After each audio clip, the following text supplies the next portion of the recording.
ಕೇವಲ 9 ರೂಪಾಯಿ 50 ಪೈಸೆಗಾಗಿ ಬಂತು ಬ್ಯಾಂಕಿನಿಂದ ನೋಟಿಸ್. ಎಸ್ಬಿಐ ಬ್ಯಾಂಕ್ನಿಂದ ನೋಟಿಸ್ಗೆ ಅನ್ನದಾತರು ಗರಂ.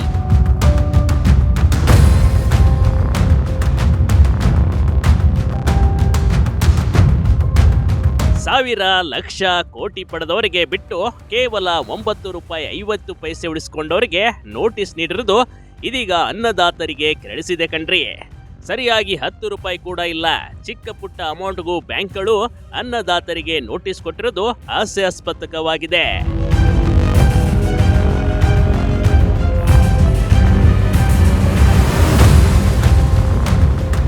ಎಸ್ಬಿಐ ಬ್ಯಾಂಕ್ ಶಾಖೆಯಿಂದ ಜಿಲ್ಲಾ ಕಾನೂನು ಸೇವೆಗಳ ಪ್ರಾಧಿಕಾರದ ಮೂಲಕ ನೋಟಿಸ್ ನೀಡಲಾಗಿದೆ.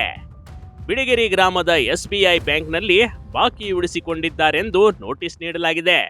ಅಂದಾಗೆ ಈ ರೀತಿ ತುಮಕೂರು ಜಿಲ್ಲೆ ತಿಪ್ಟೂರು ತಾಲೂಕಿನ ಬಿಳಿಗೆರೆ ಗ್ರಾಮದಲ್ಲಿ ಈ ಘಟನೆ ನಡೆದಿದೆ.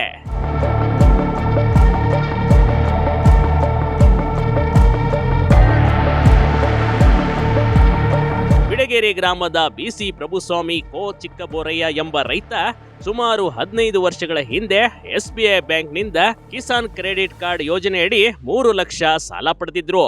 5 ವರ್ಷಗಳ ಅವಧಿಯೊಳಗೆ ಒನ್ ಟೈಮ್ ಸೆಟಲ್ಮೆಂಟ್ ಮೂಲಕ 3 ಲಕ್ಷ ಸಾಲಕ್ಕೆ 7,85,000 ಹಣದ ಸಾಲವನ್ನ ಮರುಪಾವತಿಸಿದ್ರು ಈ ಪ್ರಭುಸ್ವಾಮಿ. ಬಳಿಕ ಅಡಮಾನವನ್ನ ರದ್ದುಪಡಿಸಿ ಬ್ಯಾಂಕಿನಿಂದ ಎನ್ಒಸಿ ಪಡೆದು ಜಮೀನಿನ ಪಹಣಿಯಲ್ಲಿದ್ದ ಬ್ಯಾಂಕ್ನ ದಾಖಲೆಯನ್ನ ತೆರವುಗೊಳಿಸಲಾಗಿತ್ತು.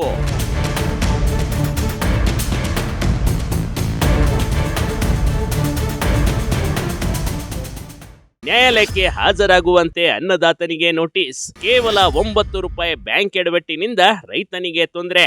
ಜಿಲ್ಲಾ ಕಾನೂನು ಸೇವೆಗಳ ಪ್ರಾಧಿಕಾರದ ಮೂಲಕ ನೋಟಿಸ್ ಜಾರಿ ಮಾಡಲಾಗಿದೆ. ಕೇವಲ 9 ರೂಪಾಯಿ 50 ಪೈಸೆ ಬಾಕಿ ಪಾವತಿಸುವಂತೆ ನ್ಯಾಯಾಲಯಕ್ಕೆ ಹಾಜರಾಗುವಂತೆ ನೋಟಿಸ್ ಜಾರಿ ಮಾಡಲಾಗಿದೆ. ರೈತ ಪ್ರಭುಸ್ವಾಮಿ ನೋಟಿಸ್ ವಿಚಾರವಾಗಿ ಬ್ಯಾಂಕ್ಗೆ ಹೋಗಿ ವಿಚಾರಿಸಿದಾಗ 2014ರಲ್ಲಿ ಒನ್ ಟೈಮ್ ಸೆಟಲ್ಮೆಂಟ್ ಮೂಲಕ ಸಾಲ ಮರುಪಾವತಿ ಮಾಡುವ ಸಂದರ್ಭದಲ್ಲಿ 3 ರೂಪಾಯಿ ಬಾಕಿ ಉಳಿಸಿಕೊಳ್ಳಲಾಗಿತ್ತು. ಆ 3 ರೂಪಾಯಿಗಾಗಿ ಬಡ್ಡಿ ಸೇರಿ ಬರೋಬ್ಬರಿ 9 ರೂಪಾಯಿ 50 ಪೈಸೆ ಆಗಿದೆ ನೋಡಿ.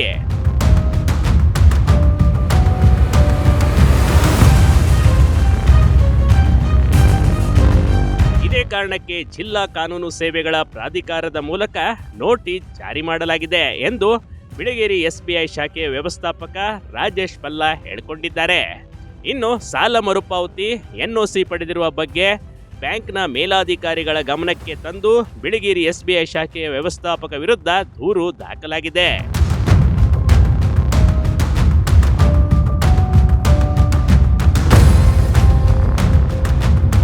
ರೈತ ಪ್ರಭುಸ್ವಾಮಿ ದೂರು ಕೊಟ್ಟ ಹಿನ್ನೆಲೆಯಲ್ಲಿ ಕರ್ತವ್ಯ ಲೋಪ ಎಸಗಿದ ಎಸ್ಬಿಐ ಶಾಖೆಯ ವ್ಯವಸ್ಥಾಪಕ ರಾಜೇಶ್ ಪಲ್ಲಾ ಬೇರೆ ಕಡೆ ಎತ್ತಂಗಡಿ ಮಾಡಲಾಗಿದೆ. Big TV Karnataka, Tumakuru.